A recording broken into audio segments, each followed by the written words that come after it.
এবার আল্লাহ পাক জিজ্ঞেস করবেন, মালাকুল মউত আর কে আছে? এবার তিনি কান্না শুরু করবেন, আল্লাহ আমি ছাড়া তো আর কেউ নাই তোমার এই জগতে। বলে, মালাকুল মউত জন্মিলে মরতে হয়, এটাই সত্য, তুমি জান্নাত আর জাহান্নামের মাঝখানে দাঁড়াও। মালাকুল মউত চিৎকার করে কান্না শুরু করে দিবে, আল্লাহ জীবন নেওয়া যদি এতই কষ্ট হয়, যদি আমি জানতাম, তুমি আমার হৃদয় পাষাণ করে দিয়েছ। গিলাদুন শিদাত, গিলাদুন শিদাত, গিলাদুন শিদাত, এত পাষাণ হৃদয় আমার।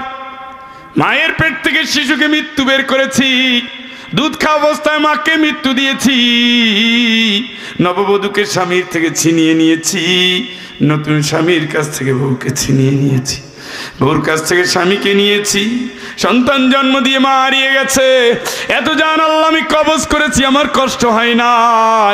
আজকে আমি বুঝতেছি আমি শেষ হয়ে যাব, আল্লাহ তুমি আমারে কষ্ট দিও না। আল্লাহ পাক বলবেন, মউত ইয়া মালাকাল মউত, হে মালাকুল মউত তুই মরে যা, তুই মরে যা, তুই মরে যা, আজকের সব মৃত্যু শেষ হয়ে যাবে। কুল্লু মান আলাইহা ফান ওয়া ইয়াবকা ওয়াজহু রাব্বিকা যুল জালালি ওয়াল ইকরাম فبأي آلاء ربكما تكذبان।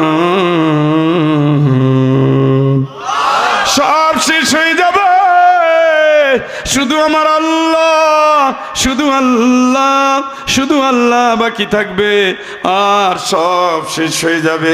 ও পথিক, কবর পথের পথিক, তুমি তোমার রবের কোন কোন নিয়ামতকে অস্বীকার করবে?